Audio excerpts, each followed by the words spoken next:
Alhamdulillahi wahdah. Wassalatu wassalamu ala man la nabiyya ba'dah. Amma ba'd. Alors nous arrivons au 5e cours qui va traiter du chapitre sur les tenues vestimentaires. Et il y aurait tant à dire. Il y aurait tant à dire. Si seulement je n'essayais pas de toujours me cadrer et de ne pas dépasser justement le cadre du livre et de la traduction. Alors, je ne suis pas un cheikh, je ne suis pas un mufti, je ne suis pas un savant, et il ne convient pas aux ignorants comme moi de parler d'eux-mêmes et de faire des doros et des conférences comme si nos paroles, ou en tout cas ma parole, avaient le moindre poids et la moindre importance et méritaient d'être suivies. Ô combien que non. C'est pour ça que j'essaye, tant bien que mal, de toujours me contenter d'uniquement traduire les paroles des savants, de vous traduire les livres que nous enseignons. Ensuite, si je peux apporter une ou deux fawaïd que je tiens des savants et non pas de mon propre chapeau, alors tant mieux, mais j'essaye de les limiter. J'essaie de les limiter. Et je demande à Allah Azza wa Jal de me pardonner si je rajoute un peu trop souvent dans mes cours des paroles qui ne sont que miennes et qui ne sont pas issues de la plume ou de la bouche des savants.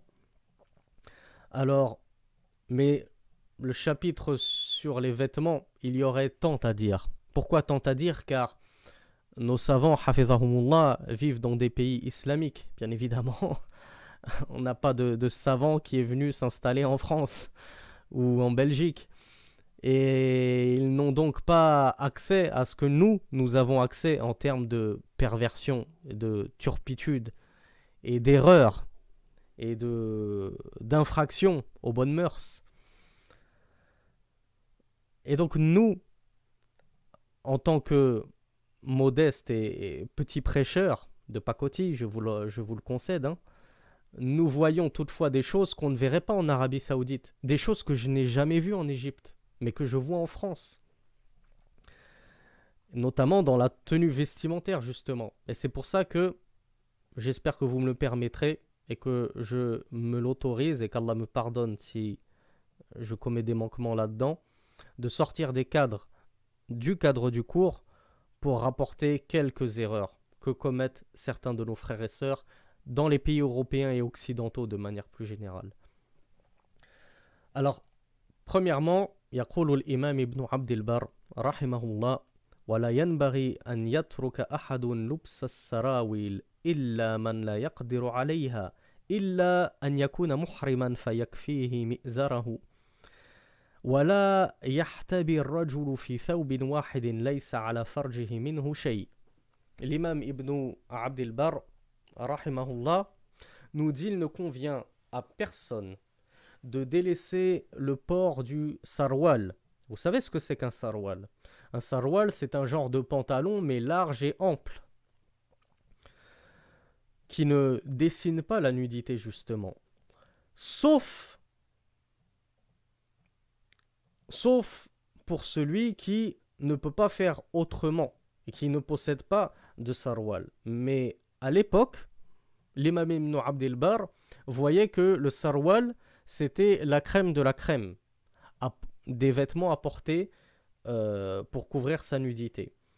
Bien entendu, en dessous du qamis, là on parle du vêtement unique. Si tu ne disposes que d'un seul vêtement, la crème de la crème, c'est bien sûr le qamis.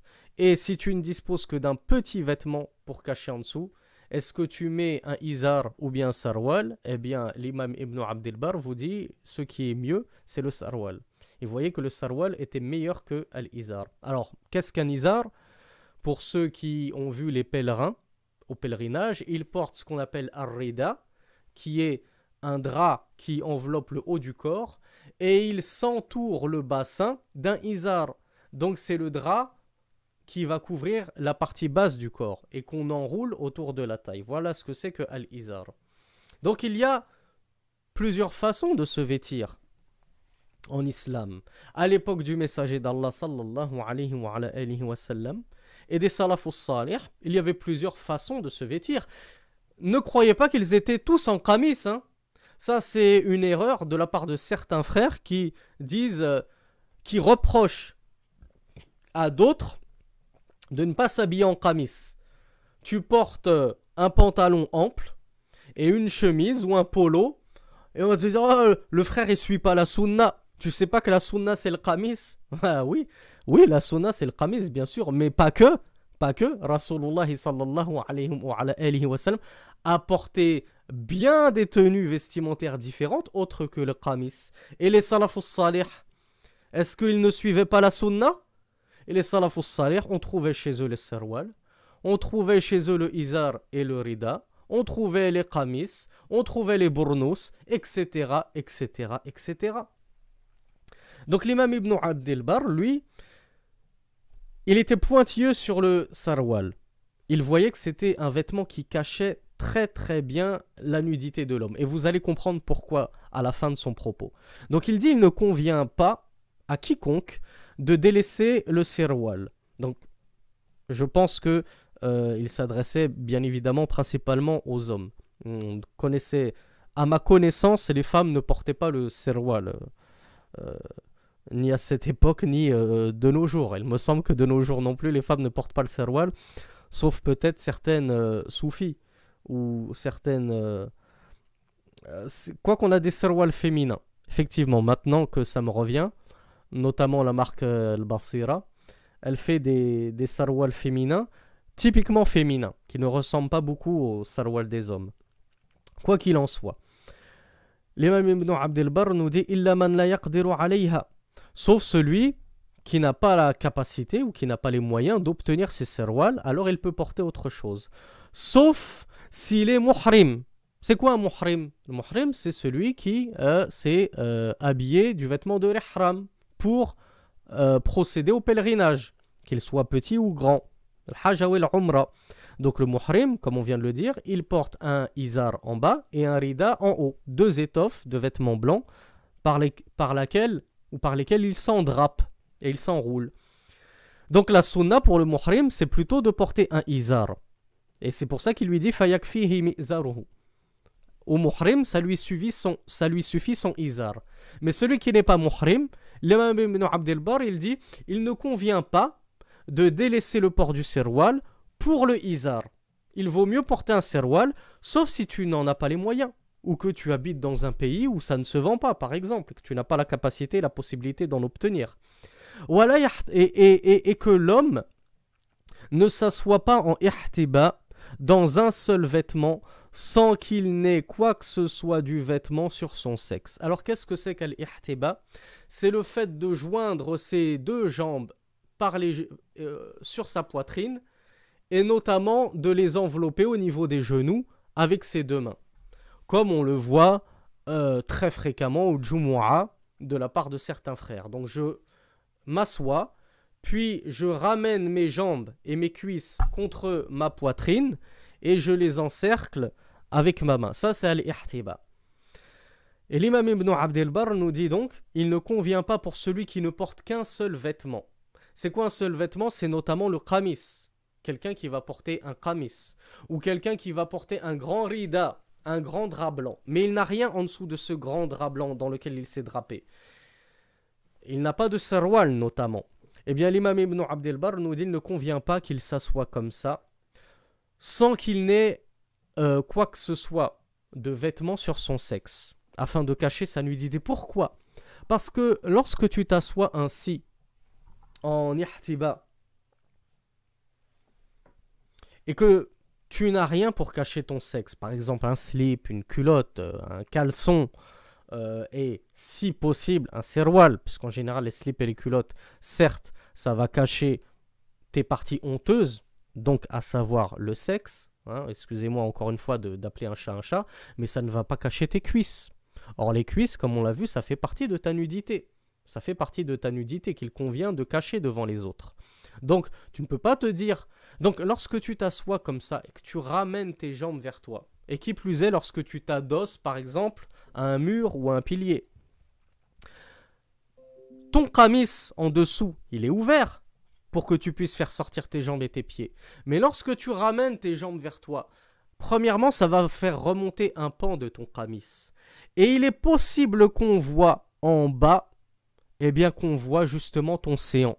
on peut voir ton postérieur, on peut voir tes cuisses et notamment le dessous des cuisses et on peut même voir ta plus grande et honteuse nudité. Et moi je l'ai vu. Et peut-être que certains d'entre vous, vous l'avez vu. De personnes qui s'assoient comme ça et ça relève leur qamis et sous leur qamis ils n'ont pas mis les fameux pantalons par exemple qui se vendent avec les qamis qui sont bien amples ou un sirwal ou quoi que ce soit, ils n'ont rien sous le qamis. Allahumma illa, sauf un slip par exemple, une culotte ou un caleçon. Mais donc on va voir, à cause de cette position, une grande partie de leurs jambes. Et imaginez-vous ceux qui ne portent carrément rien sous le qamis. On peut même voir leur nudité la plus extrême et la plus honteuse. Donc voilà pourquoi l'imam Ibn Abd al-Barr, premièrement, voyait le mérite du sirwal et qu'il le préférait au izar. Et deuxièmement, voilà pourquoi il détestait et il estime que ceci ne fait pas partie des bonnes conduites et des bonnes mœurs islamiques de s'asseoir dans une telle position sans qu'il n'y ait sous ton vêtement quelque chose qui va cacher ta nudité. Alors bien entendu, ça peut aussi valoir pour nos chères sœurs qui parfois, entre elles, chez elles, vont s'habiller, vont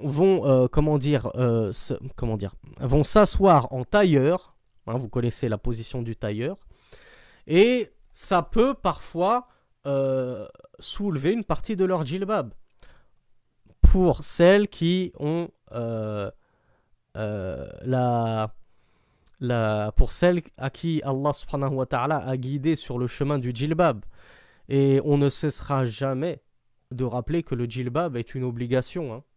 On rappelle à nos très chères sœurs que le djilbab, c'est le seul vêtement autorisé pour la femme lorsqu'elle sort de chez elle. Maintenant, qu'est-ce qu'un djilbab? Ça, c'est une toute autre paire de manches et on ne va pas s'étaler plus qu'autre chose. Mais le djilbab, grosso modo, c'est tout vêtement qui va couvrir l'intégralité du corps de la femme sans en dessiner les courbes. Alors qu'il soit d'une seule pièce, ou qu'il soit de 2 pièces, ou qu'il soit de 3 pièces, et que ce soit un djilbab syrien, comme ce que nous font Al-Basira et tous ceux qui l'ont imité dans la coupe, ou que ce soit une cape, ou que ce soit un long khimar, etc., etc. À partir du moment où ça remplit les conditions du djilbab, c'est un djilbab shara'i. Il y a des sœurs qui vont voir une autre sœur qui a un petit khimar qui lui arrive juste au-dessus de la poitrine, mais qui cache bien, comme vous voyez mon voile, qui cache parfaitement la forme de mes épaules. Hein, ce n'est pas comme le fichu ou le foulard islamique que certaines sœurs portent, et elles pensent que c'est ça le khimar, et elles l'entourent, et puis ça lui moule complètement le cou, et ça moule complètement les épaules. Pourquoi? Parce qu'en dessous de ce khimar qui est noué autour du cou, ben elle porte une simple abaya qui tombe sur les épaules, donc on voit complètement sa silhouette, et encore, bien souvent, les abayas sont cintrés, donc en plus ça dessine la silhouette et les formes de sa poitrine, ça dessine les formes de sa hanche, etc., etc. Ça, c'est une catastrophe.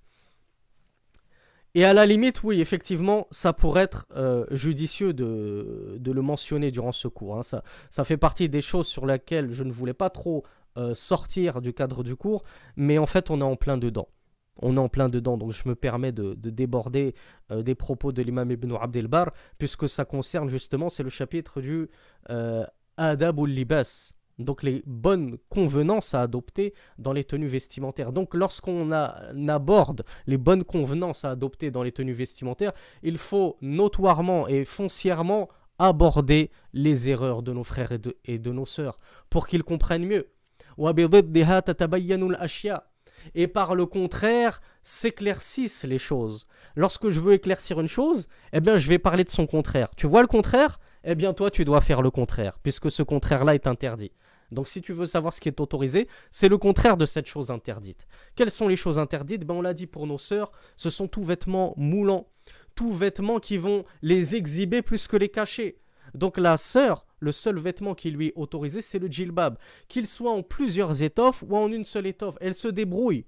Elle le fait coudre comme elle veut. El-Muhim, c'est qu'il tombe de la tête et qu'il couvre tout son corps et qu'il ne dessine pas ses formes et qu'il ne soit pas transparent. Parce que d'accord, tu as un djilbab très large, très ample, mais il est fait dans une matière tellement raqiq, tellement fine, comme par exemple du lin, que lorsque tu vas sortir en été, eh bien, avec les rayons du soleil, on va voir tout ce que tu portes en dessous. Et si tu ne portes rien en dessous, si ce n'est par exemple un soutien-gorge ou une culotte, on va tout voir. Donc c'est catastrophique. Il faut absolument que le vêtement soit opaque et qu'il ne laisse pas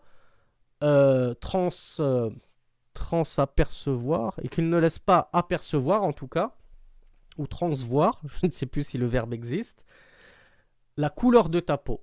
La couleur de ta peau, ma sœur, ça fait partie de ta aura. La nudité, c'est pas juste la forme.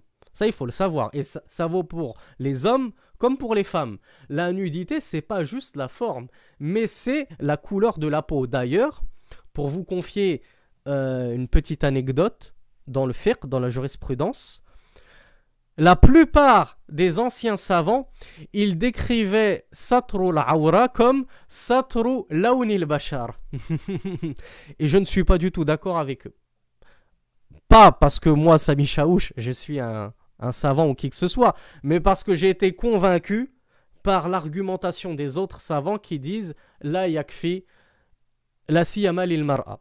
En tout cas, la yakfi lil mar'a. La yakfi lil mar'a. Les rijal, à la limite, je suis plus ou moins convaincu. En tout cas, je ne pinaille pas là-dessus. Mais pour les femmes, on est obligé de pinailler. Alors, qu'est-ce que j'ai dit? J'ai dit que dans les livres de fiqh, vous allez voir que chez les anciens savants, ils ont décrit et défini satru al-awra, le fait de couvrir sa nudité, comme étant le fait de couvrir la couleur de la peau. Pour eux, c'est ça. Couvrir sa nudité, c'est couvrir la couleur de ta peau. Donc, pour eux, une femme qui porterait un slim ou un legging qui plaît tant à notre cher ami Ismaël Mounir, qui le qualifie comme étant le summum de la mode islamique.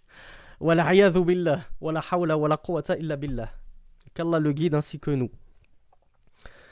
Une femme qui prierait en legging, vous savez ce que c'est, il n'y a pas plus moulant comme vêtement qu'un legging. En fait, il dessine complètement les formes de la femme, si ce n'est qu'il cache la couleur de la peau. Eh bien, la majorité des savants, qui plus est les anciens, vous disent que si la femme prie dans un tel vêtement, sa prière, elle est valide. Pourquoi elle est valide?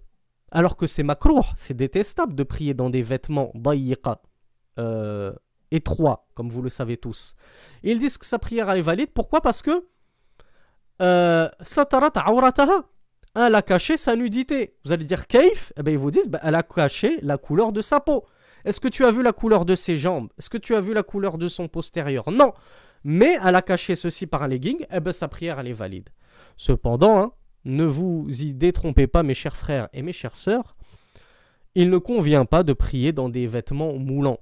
Certains savants l'ont même interdit. Certains savants, comme notre cher Salih Al-Fawzan, hafizahullah, nous dit c'est haram et interdit de prier dans des vêtements moulants qui dessinent toute ta nudité. Et si c'est détestable pour l'homme, ça l'est d'autant plus pour la femme.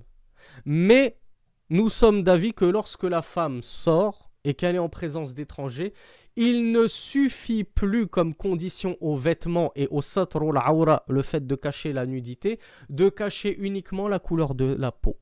Mais il faut en plus, obligatoirement, parmi les conditions du djilbab de la femme, qu'il soit fadfad, c'est-à-dire qu'il soit ample et large, pas qu'il soit tout serré. Donc, l'erreur que l'on rencontre le plus chez nos chères sœurs qui, malheureusement, pensent être voilées, alors qu'elles ne sont pas réellement voilées. Elles sont vêtues et dévêtues en même temps. Et qu'Allah les guide à la bonne compréhension, car je reste persuadé que pour une grande partie d'entre elles, si elles savaient, si on leur avait dit, si elles faisaient l'effort d'écouter des duros, des cours, de faire du talab al-ilm, d'étudier leurs sciences, mais surtout, si les parents et les tuteurs faisaient leur devoir et s'acquittaient de leur devoir d'instruire celles qu'ils ont sous tutelle, leurs filles, leurs femmes, leurs mères, leurs sœurs, s'ils faisaient l'effort de les instruire et de leur expliquer leur religion, je reste persuadé qu'une grande partie d'entre elles ne seraient pas tombées dans cette erreur et qu'elles n'y tomberaient pas si elles le savaient et qu'elles ne le font pas sciemment par pure shahwa, par pure passion et désir de se montrer sur leur meilleur jour et s'embellir. Je ne dis pas qu'il n'y a pas de femmes malheureusement mauvaises qui sont gangrénées par les shahawat, par les passions, par les désirs, et qui, c'est plus fort qu'elles, elles ne peuvent s'empêcher de sortir maquillées, parfumées, dans des vêtements cintrés, et c'est elles qui le cherchent. Même si on leur disait que c'était haram, elles tomberaient quand même dans ce haram parce que c'est elles qui le cherchent. Mais il ne faut pas jeter l'eau propre à toutes les sœurs, en disant, toutes celles qui portent un petit foulard moulant comme ça, qu'on peut appeler les foulards fourmis, parce que ça fait une sorte de tête de fourmi, elles sont toutes en tort. Parfois elles ne le savent pas, mais skinat. Parfois elles ne le savent pas. Elles voient que la plupart des femmes s'habillent comme ça, même dans les pays islamiques. Elle va au Maroc, elle voit que toutes les femmes portent un petit khimar tout serré et une abaya. Elles se disent, bah c'est ça le vêtement islamique. Toutes les femmes s'habillent comme ça dans mon pays. Donc, meskinat, il y en a plein qui ne le savent pas. Donc il ne faut pas incriminer tout le monde et être dur et mettre tout le monde dans le même panier. Il y a des sœurs qui ont une bonne volonté, une bonne niya, une bonne intention.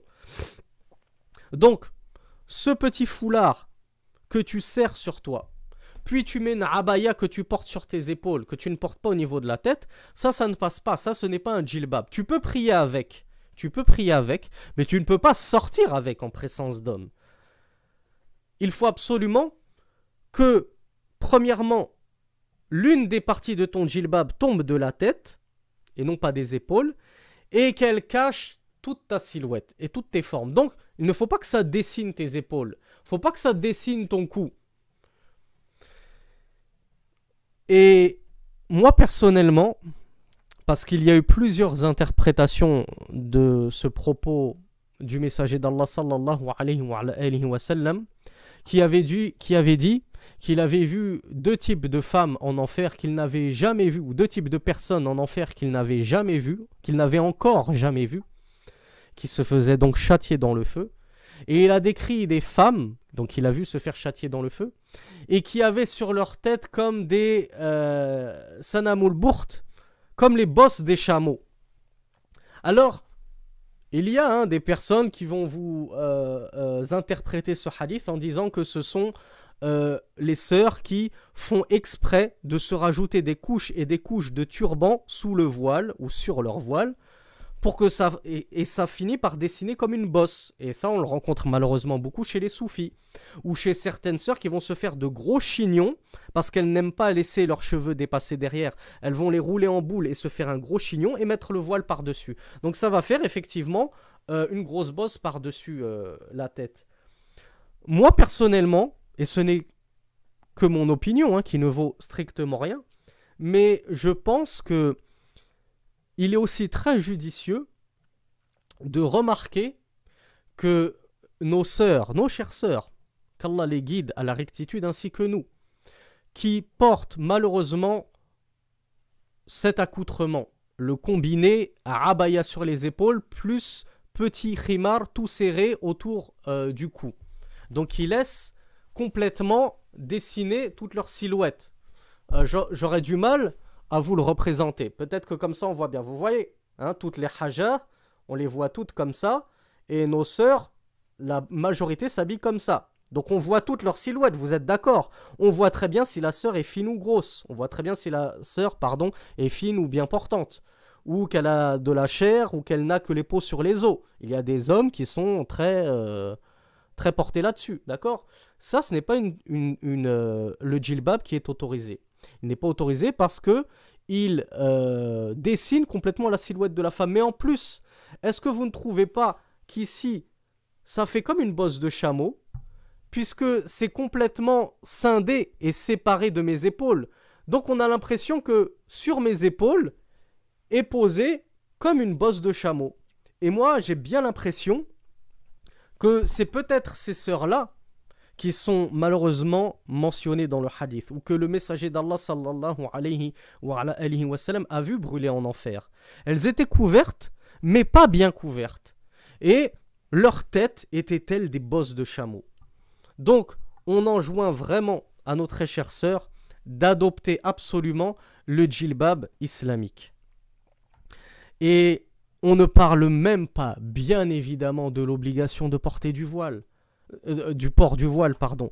Vous avez bien évidemment des pseudo-imams, des pseudo-prédicateurs des Lumières, des dajjal, des imposteurs qui viennent diffuser leur venin dans les oreilles de nos chères sœurs qui cherchent la chasteté, la pudeur, qui portaient le voile et qui ont fini par l'enlever parce qu'elles ont entendu un tel et un tel parmi les ignorants et les égarés égareurs leur dire qu'en fait le voile n'était pas une obligation islamique.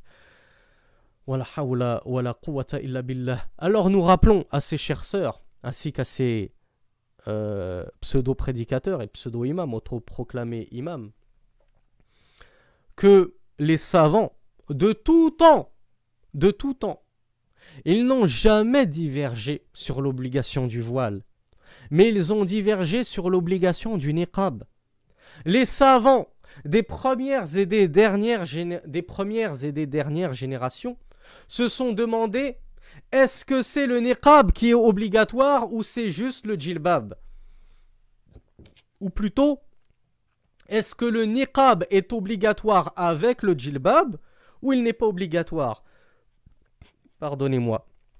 Donc les savants se demandent, en plus du djilbab, est-ce qu'il faut en plus que la femme, lorsqu'elle sort, couvre son visage et ses mains? Ou bien son djilbab lui suffit et elle a le droit, lorsqu'elle sort, de laisser apparaître son visage et ses mains? Je vous renvoie au cours précédent, où on a détaillé et parlé de cette question-là. Mais c'est ce point-là sur lequel ont divergé les savants. Est-ce que la femme doit porter le niqab ou pas? Mais est-ce que la femme doit porter le djilbab ou pas? Est-ce que la femme doit porter le voile ou pas? Jamais ils n'ont divergé là-dessus. C'est un consensus. C'est une unanimité. Donc c'est pas l'imam des Lumières, Foulan ibn Foulan, en 2018 ou en 2015, je ne sais plus quand est-ce qu'il a fait sa fatwa, qui va venir réécrire presque 15 siècles d'islam et de paroles des savants et 15 siècles d'unanimité et de consensus. Wala hawla wala quwwata illa billah. Soyons un minimum sensés, s'il vous plaît. On ne t'a pas attendu pour connaître notre religion et pour que tu nous débites des insanités pareilles.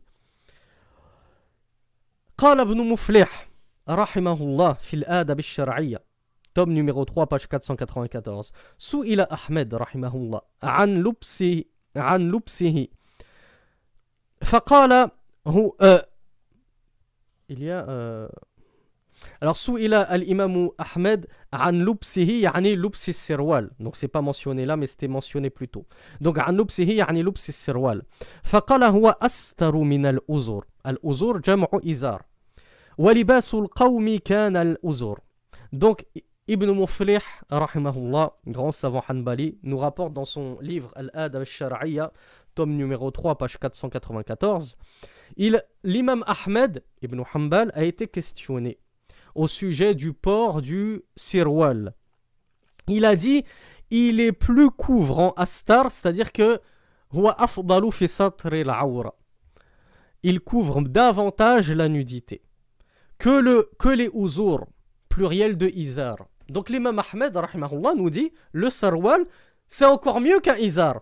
Ça couvre encore mieux la nudité qu'un izar. Pourquoi? Parce que le izar, comme on l'a vu, c'est un drap qui va habiller le bas de ton corps et dans lequel tu t'enveloppes et tu le cintres et tu le noues au niveau de ta taille. Mais lorsque tu vas t'asseoir, il se peut qu'il va s'entrouvrir sur les côtés. Vous avez peut-être vu nos frères indonésiens, malaisiens, c'est la coutume dans leur pays de porter un izar. Certains de nos frères indo-pakistanais aussi portent le izar. Avec des mouvements, ils peuvent finir par s'ouvrir les deux pans, parce que le izar c'est un drap que tu enroules. Donc à un moment, l'une des extrémités va reposer sur l'autre extrémité. À un moment, il peut s'entrouvrir et on peut voir une partie de ta jambe et de ta cuisse, et plus encore.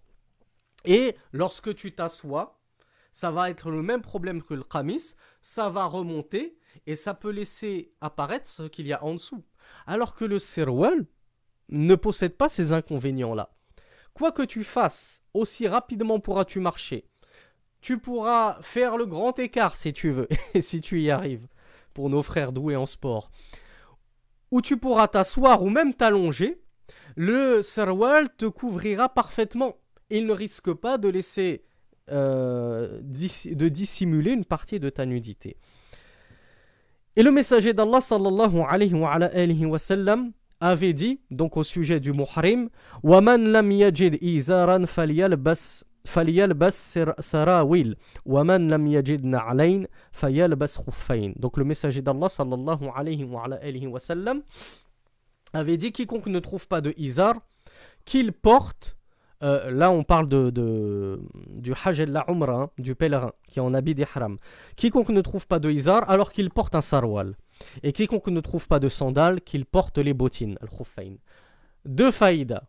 Première faïda, contre les frères qui pensent que le sarwal c'est une nouvelle invention anti-sunna. Ouais, la sunna c'est le qamis, ça n'existait pas le sarwal à l'époque du prophète. Ah bon? Le messager d'Allah sallallahu alayhi wa sallam vient de dire, quiconque ne trouve pas de izar pour accomplir son pèlerinage, eh bien qu'il porte un sirwal.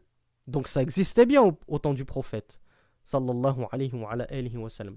Et deuxième chose, c'est le messager d'Allah sallallahu alayhi wa sallam qui a permis son port, puisqu'il a dit qu'il porte ceci.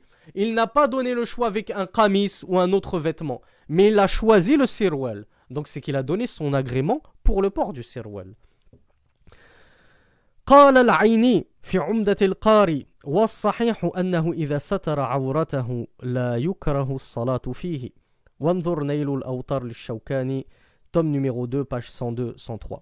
L'imam al-Aini rahimahullah nous dit dans son Umdatul Qari qui est son sharh de Sahih al-Bukhari page 3 tome 3 page 217, et ce qui est véridique et correct, c'est que si cela, c'est-à-dire le vêtement, cache sa nudité, alors il n'est pas détestable de prier dedans.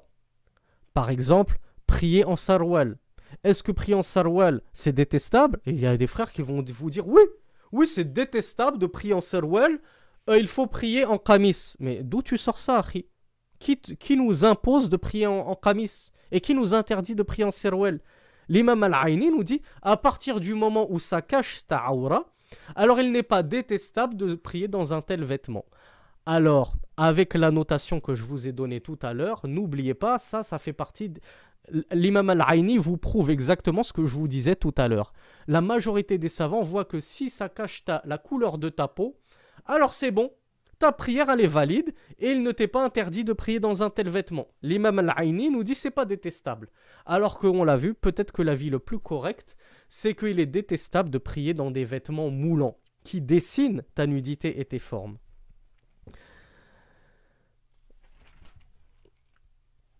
Le messager d'Allah sallallahu alayhi wa sallam, il a été rapporté de lui, notamment dans le hadith de Abi Sa'id al-Khudri et de Jabir radiyallahu anhuma, أن النبي صلى الله عليه وعلى آله وسلم نهى أن يجتبي الرجل في ثوب واحد ليس على فرجه منه شيء. Et le hadith, رواه الإمام البخاري ومسلم فهو متفق عليه. Donc dans un hadith unanimement authentique, le messager d'Allah sallallahu alayhi wa sallam a défendu et il a interdit à ce qu'un homme s'assoie en position de ihtiba, donc en ramenant ses jambes sur sa poitrine, alors qu'il ne porte qu'un seul vêtement ou qu'une seule étoffe, sans avoir quoi que ce soit sur son sexe pour cacher son sexe. Donc on a expliqué cette partie-là. Là, c'était juste pour amener la preuve. Ibn Abdel Bar a dit ceci, d'accord, mais jusqu'à preuve du contraire, les paroles de nos savants bien-aimés et respectables ne sont pas des preuves intangibles et péremptoires dans notre religion. Mais notre religion, c'est « Qala Allah » Qala Rasulullah. Tu nous ramènes une preuve du livre et de la sunna, on l'accepte. Tu nous ramènes la parole d'un savant. Si ce savant ne ramène pas sa preuve, on n'est pas obligé de suivre sa parole aveuglément. Et qui plus est, si sa parole contredit un hadith et un verset clair du messager d'Allah sallallahu alayhi wa sallam. Wa qala ibn Hajar rahimahullah fi Fath al-Bari, tome numéro 1, page 477. فإنه قيد النهي بما إذا لم يكن على الفرج شيء أي يستره ومقتضاه أن الفرج إذا كان مستورا فلا نهي. Donc Ibn Hajar al-Asqalani rahimahullah nous dit, le messager d'Allah sallallahu alayhi wa sallam a précisé l'interdiction en disant que c'est uniquement, donc il est interdit de s'asseoir comme ça, uniquement si rien ne couvre le sexe. Mais si quelque chose recouvre le sexe, alors il n'est pas interdit de s'asseoir comme ça, même si on ne porte qu'un seul vêtement comme le qamis. Donc si tu portes par exemple un long cuissard, un long short, un pantacourt et encore plus un sarwal en dessous de ton qamis, il n'y a aucun griffe et aucun souci à ce que tu t'assoies comme ça dans cette position d'ihtiba. Alors, l'imam Shawkat, hafidhahullah, nous cite quelques bonnes conduites relatives aux vêtements et aux tenues vestimentaires que l'imam Ibn Abd al-Barr n'a pas évoquées, car les propos de l'imam Ibn Abd al-Barr sont finis à ce chapitre-là. Il nous rapporte les fameuses du'a de l'habillage. Donc le prophète sallallahu alayhi wa sallam nous a enjoint, lorsque l'on s'habille, de dire « Alhamdulillahi alladhi kasani hadha ath-thawb » donc là, c'est une dua qu'on porte notamment lorsque on s'habille d'un habit neuf. On remercie et on loue Allah subhanahu wa ta'ala de nous avoir accordé cet habit alors que nous n'avons nulle puissance et nulle capacité en dehors d'Allah subhanahu wa ta'ala. Et Cheikh Shawkat rapporte un autre hadith, mais qui fait objet d'une grande divergence concernant son authenticité. C'est le hadith que vous trouverez peut-être dans certains livres de dua et d'invocation, qui est que lorsque une personne porte un habit neuf, on lui dise Ilbas jadidan wa aish hamidan wa mut shahidan. Ce hadith, il fait objet d'une grande divergence quant à son authenticité. Et les plus grands parmi les anciens savants on dit qu'il était munkar, c'est-à-dire da'if lil ghaya. Il est extrêmement faible, voire réprouvable. Et c'était l'avis notamment de l'imam al-Bukhari, rahimahullah, et parmi nos contemporains, c'était l'avis de l'imam Muqbil ibn Hadi, Muqbil al-Wadi'i, Cheikh Muqbil al-Wadi'i, qui a dit qu'il était munkar. Donc il est vraiment plus qu'inauthentique, ce hadith. Mais il y a d'autres savants qui l'ont rendu soit Hassan, et c'est le cas de l'imam Ibn Hajar al-Asqalani, il a dit Hassanahu, il l'a rendu correct. L'imam al-Albani, qui l'a rendu aussi correct. Et il y a même d'autres savants qui l'ont rendu sahih. Sahih, c'est plus que correct. C'est un degré au-dessus de la correcte. C'est authentique. Et parmi eux, l'imam Ahmad Shakir, rahimahullah. Donc vous voyez, il y a divergence sur cet avis. Et peut-être, wallahu a'lam, hein, moi, ce n'est certainement pas moi, qui est l'aptitude et la science qui me permet de trancher entre les hadiths bons ou inauthentiques. Mais lorsque j'ai étudié le sujet, j'ai vu qu'il y avait davantage de paroles sur son inexactitude à ce hadith et sa non-fiabilité, et qu'on ne peut pas l'attribuer au messager d'Allah sallallahu alayhi wa sallam, plutôt que de savants qui l'ont rendu correct. Fallahu a'lam. Allahu a'lam bis-sawab.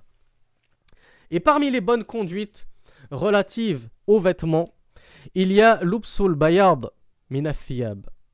فعن ابن عباس رضي الله عنهما أن النبي صلى الله عليه وعلى آله وسلم قال البسوا من ثيابكم البياض وكفنوا فيها موتاكم فإنها من خير ثيابكم والحديث أخرجه الإمام أبي داود والترمذي وابن ماجه بإسناد صحيح. Donc Ibn Abbas radiallahu anhu nous rapporte que le messager d'Allah sallallahu alayhi wa alihi wa sallam a dit: habillez-vous de blanc parmi vos vêtements et drapez-en en guise de linceul vos morts, c'est-à-dire utilisez comme linceul des linceuls blancs pour vos morts, car ils font certes partie de vos meilleurs vêtements. Et le hadith est authentique et rapporté par At-Tirmidhi, Abu Daoud et Ibn Majah, rahimahumullah. Donc parmi les sunan, effectivement, et les bonnes convenances et les bons comportements au niveau du vêtement, il y a le fait de s'habiller en blanc. Et ça vaut pour les hommes. Ça vaut pour les hommes. Si les femmes se trouvent dans un pays où ce n'est pas la coutume de s'habiller en blanc, par exemple en Arabie Saoudite, Par exemple, au Qatar, en Égypte, les femmes ont plutôt coutume de s'habiller en noir, alors ce n'est pas une sunna pour la femme de s'habiller en blanc, puisque là, elle va tomber dans libas ou shuhra, les vêtements qui attirent l'œil, les vêtements qui te rendent célèbre, c'est-à-dire les vêtements qui font que les autres te pointent du doigt. Donc voilà pour les bons comportements. Moi, je me permets modestement de rajouter que parmi les bons comportements dans les tenues vestimentaires, il y a pour les hommes d'adopter le qamis, qui plus est si c'est la pratique du pays. Si c'est la pratique du pays que les gens portent le qamis, que tu n'es pas montré du doigt si tu portes le qamis, alors sachez que le qamis était le vêtement préféré du messager d'Allah sallallahu alayhi wa sallam. Mais comme on l'a dit, ce n'était pas le seul vêtement qu'il portait. Il a porté d'autres vêtements que le qamis. Mais effectivement, parmi les bonnes conduites, il y a le fait de porter le qamis et qui plus est dans la prière. Le meilleur vêtement dans lequel vous pouvez prier et adorer Allah subhanahu wa ta'ala, c'est le qamis. Pourquoi est-ce que le qamis était le vêtement préféré du messager d'Allah sallallahu alayhi wa sallam? Tout simplement parce que c'est celui qui couvre le mieux le corps et le plus le corps. Et pour les femmes, la meilleure tenue, comme ça a été rapporté de Aïcha pour prier, c'est bien sûr la abaya et le khimar que toutes nos femmes portent chez elles, mais en plus le djilbab. Il y a un troisième vêtement qu'il convient que la femme porte sous sa abaya et son khimar, c'est son fameux djilbab qu'elle porte au niveau de la tête, car le djilbab, comme on l'a dit, est un vêtement qui tombe de la tête et non pas des épaules, et qui va glisser sur tout son corps, et qui va l'envelopper d'un habit de chasteté et de pudeur dans laquelle elle se sentira bien et en parfaite sérénité dans sa prière. C'est l'idéal, mais comme on l'a dit, la prière de la femme est tout à fait valable et valide si elle ne porte pas de djilbab, mais qu'elle prie uniquement avec une abaya et un khimar. Mais lorsqu'elle sort, on l'a dit, il est obligatoire pour elle de sortir vêtue de son djilbab.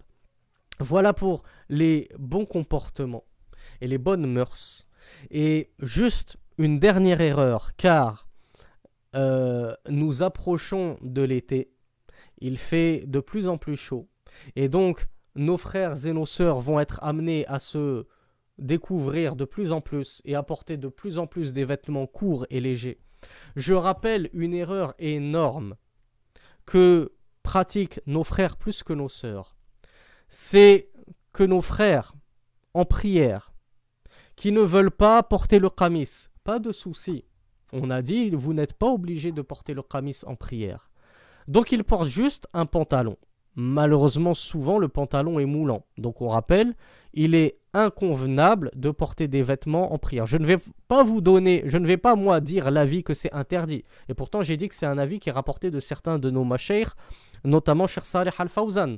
Et je crois que c'était également l'avis de Cheikh Al-Albani, rahimahullah, qui voyait, ce n'est pas je crois, j'en suis sûr, l'imam Al-Albani voyait l'interdiction du port du pantalon aux hommes. Pourquoi? Parce qu'il dessine la aura selon lui. Donc, admettons que tu portes un pantalon large qui ne dessine pas ta aura.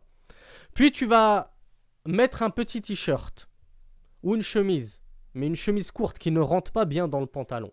Lorsque tu fais ton recours, ton inclinaison ou ton soujoud en prière, souvent ton t-shirt ou ta chemise se relève et ton pantalon se baisse.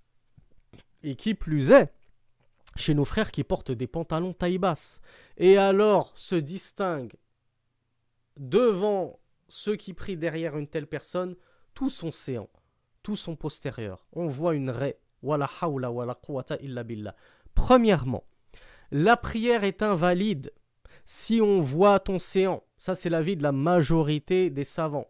Si les fesses, on va pas tourner autour du pot, mes chers frères. Les fesses, ça fait partie de ta nudité que tu es obligé de couvrir dans ta prière. Homme comme femme, tu es obligé de couvrir tes fesses. On l'a dit, la nudité que tu dois couvrir, on l'a dit dans le cours dernier, c'est du nombril au genou, devant comme derrière. Du nombril au genou. Donc forcément, si on voit tes fesses, bien tu n'as pas couvert ta nudité en prière. Donc ta prière est invalide.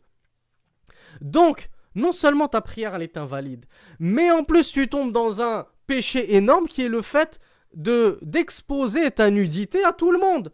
Tous ceux qui sont derrière toi voient ta nudité lorsque tu te penches, lorsque tu t'inclines et lorsque tu te prosternes. Chez nos sœurs, ce qui est coutume d'observer comme erreur, notamment chez nos sœurs africaines, qu'Allah les bénisse et les préserve sur la droiture et leur pardonne leurs manquements ainsi qu'à nous. Et si je leur fais autant de doigts, c'est parce que je reste persuadé que nos chères sœurs africaines ne savent pas et que si elles savaient, elles obtempéreraient, car moi j'ai j'ai une passion pour les Africains, je pense que beaucoup, vous le savez tous maintenant. J'aime énormément mes frères africains et je respecte énormément mes sœurs africaines. Et j'ai remarqué chez eux une douceur du cœur, des bons comportements, une sagesse, une gentillesse que j'ai rarement vue chez d'autres ethnies. J'ai pas dit que les autres ethnies sont dures ou quoi que ce soit, mais j'ai remarqué vraiment tout ça chez les Africains. C'est rare de trouver un Africain qui n'est pas souriant. Tu rencontres un Africain dans la rue, il te sourit même s'il ne te connaît pas. Bref. Et parmi nos frères africains se trouvent les meilleurs des ulama. Hein, notre Cheikh Aman al-Jami, c'était un Africain. Notre Cheikh actuel contemporain al-Éthiopie, c'est un Africain. Mohamed al-Amin al-Shanqiti, c'est un Africain, mauritanien. Parmi les Africains, on trouve des sommités dans la science. Et parmi nos plus grands ulama, il y a des Africains. Et donc, nous savons que parmi nos frères et nos sœurs africains et africaines, on trouve des frères et sœurs qui s'accrochent à leur religion, qui aiment le talab al-ilm, qui aiment la sunna, qui aiment kitabullah, al-Qur'an wa sunna, bifahmi salafil umma, qui cherchent à apprendre leur religion. Donc c'est pour ça que nous leur adressons ce modeste conseil, en pensant qu'ils ne le savent sûrement pas, parce que beaucoup de nos sœurs africaines portent des abayas mi-manches. Elles ont des manches qui arrivent à la moitié du bras. Et ça, c'est interdit. Pourquoi ? Non, c'est interdit dehors, hein, ou en présence d'étrangers. Pourquoi ? Car on a dit que les savants ont divergé sur la awra de la femme en présence d'étrangers. Il y en a qui voient que c'est tout son corps, des pieds à la tête, même ses ongles, hatta dhufuraha, ou hatta adfarha, comme l'a dit l'imam Ahmed ibn Hanbal, rahimahullah. Tout son corps est awra jusqu'à ses ongles. Elle n'a pas le droit de les exhiber. Donc elle cache tout, des pieds à la tête, visage et mains compris. Et d'autres savants qui disent non, c'est tout son corps sauf le visage et les mains. Mais aucun savant, ou plutôt la majorité des savants, l'extrême majorité des savants, car c'est un avis qu'on trouve chez les Hanafites dans la prière, mais pas en dehors de la prière, tous les savants vont vous dire qu'en présence d'étrangers, et en dehors de la prière, lorsqu'elle sort, eh bien la femme doit cacher ses bras. On a dit qu'elle pouvait découvrir ses mains, mais ses mains, ça s'arrête au poignet, ça ne s'arrête pas au coude.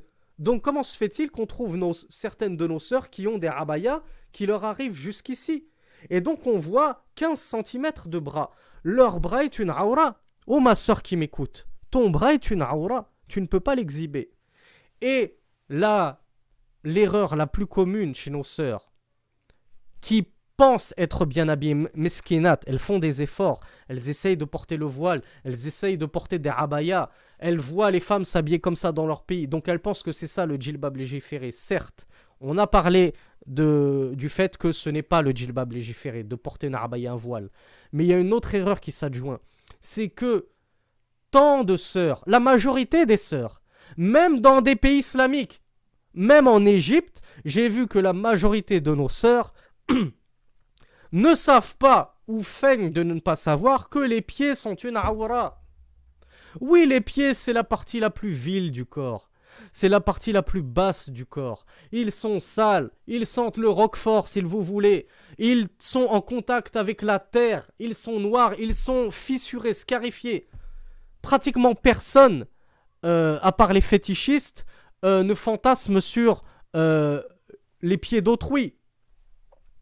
Mais, quand bien même, ça reste ta aura, ma sœur. Ça reste ta nudité. Et nous l'avons vu, une toute petite minorité de savants t'autorise à les exhiber en prière. En prière. Mais en dehors de la prière, aucun savant n'autorise la femme à montrer ses pieds.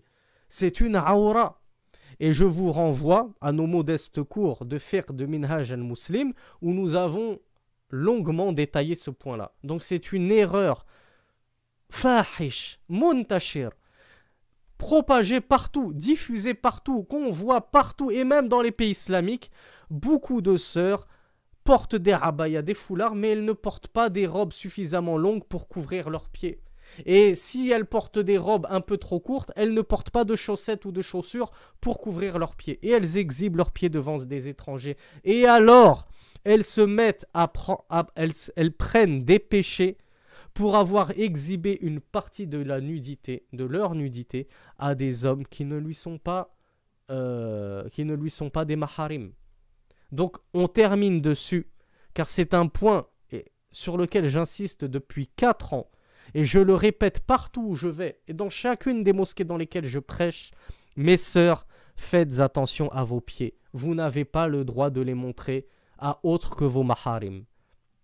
Subhanakallahumma wa bihamdik, ashhadu an la ilaha illa ant, astaghfiruka wa atubu ilayk, wa sallillahumma ala nabiyyina Muhammad, walhamdulillahi rabbil alamin, wassalamu alaykum wa rahmatullahi wa barakatuh.